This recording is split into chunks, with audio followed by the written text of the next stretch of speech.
Ya, berkaitan agenda hari ini, mengapa kita hadir di apa Bendungan Wais Kampung? Pertama adalah bahwa kami Komisi 4 dan Komisi 3 itu minta pertemuan dengan pengurus dari bendungan ini yang berkaitan hal-hal yang sifatnya menyangkut kita punya tempat di Kabupaten Pengsai ini. Satu itu, yang kedua, harapan kita memang dari hasil pertemuan hari ini paling tidak, baik kita membawa OPD, itu ada 4 OPD yang kita ajak. Kalau di Komisi 3 itu ada Dinas Lingkungan Hidup, Dinas PU, dan Dinas Perhubungan. Lalu kami yang Komisi 4 juga Dinas Pariwisata.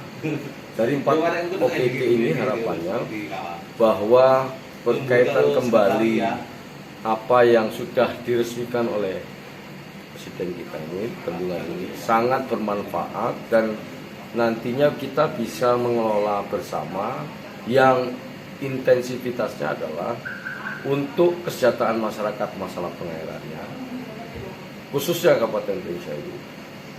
Bagaimana teknisnya nanti biarkan OPD yang berdiskusi mereka. Kita hanya bicara kebijakan. Yang kedua berkaitan pendapatan asli daerah, karena kita tahu bersama Kabupaten Pengsai ini PAD-nya masih sangat minim. Sehingga ini adalah bagian dari salah satu sumber PAD yang harus dikelola dengan baik, tapi pun harus disiapkan nanti regulasinya. Baik itu regulasi yang mungkin ada di kabupaten, atau apakah ini tidak bertentangan juga dengan regulasi yang dibuat di Balai Besar di Bendungan. Mungkin tambahkan Pak. Ya, terima kasih Pak Suryo. Jadi memang kita koordinasi Komisi 3 dengan Komisi 4 ini dari Bendung. Salah satunya memang kita berharap agar pemerintah daerah menangkap peluang adanya bendungan ini tidak terlambat. Yang pertama, pemanfaatan dari sisi air baku untuk pengairan satu. Jadi walaupun sedikit seperti apapun, kita berharap Pengsai ini mendapatkan manfaat dari adanya bendung ini untuk persawahan.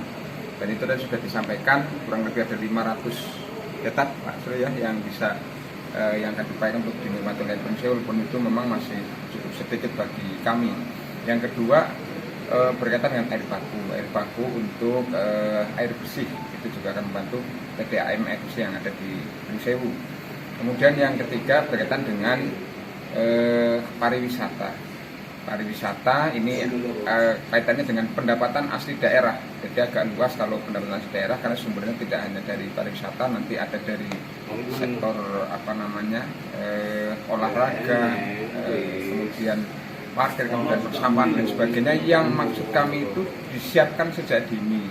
Kita tidak terlambat menyikapi ini. Memang kontrak pembangunan bendungan ini akan berakhir pada Desember 2021 dan akan ada pemeliharaan yang juga cukup lama, tetapi sebelum itu semua yang lain sudah disampaikan oleh Ketua Komisi 4 dan 3, ini berkaitan dengan PAD.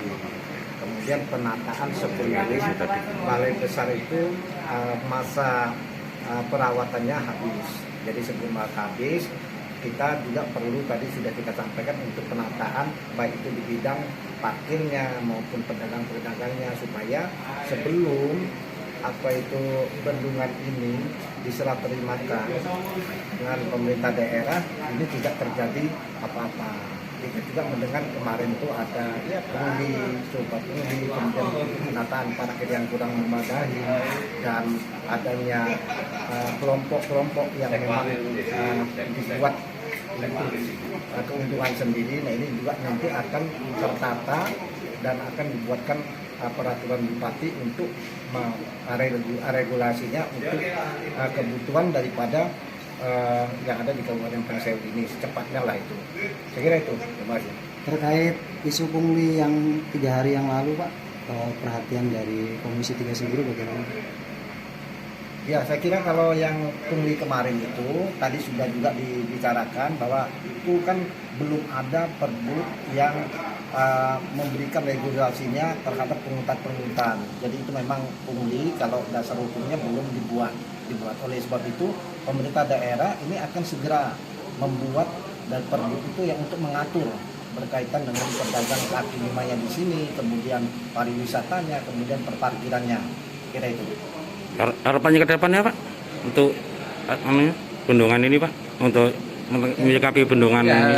kalau harapan kita yang pertama bahwa pemanfaatan bendungan semaksimal mungkin juga warga Pringsewu bisa menikmati. Tadi kita sudah sampaikan, memang secara desain secara nasional ini bendungan Wais Kampung adalah memperkuat areal persawahan yang tidak ada di Pringsewu, tapi kita berharap Pringsewu tetap kebagian, dan itu sudah disampaikan tadi sekitar 500 hektar yang akan diairi untuk Pringsewu. Yang kedua, pengelolaan pariwisata dan olahraga yang memungkinkan mendapatkan pendapatan asli daerah untuk Pringsewu dari bendung ini bisa dikelola sedemikian rupa sebaik-baiknya sehingga membawa dampak yang positif untuk Pemda dan untuk masyarakat di Kabupaten Pringsewu. Saya kira itu.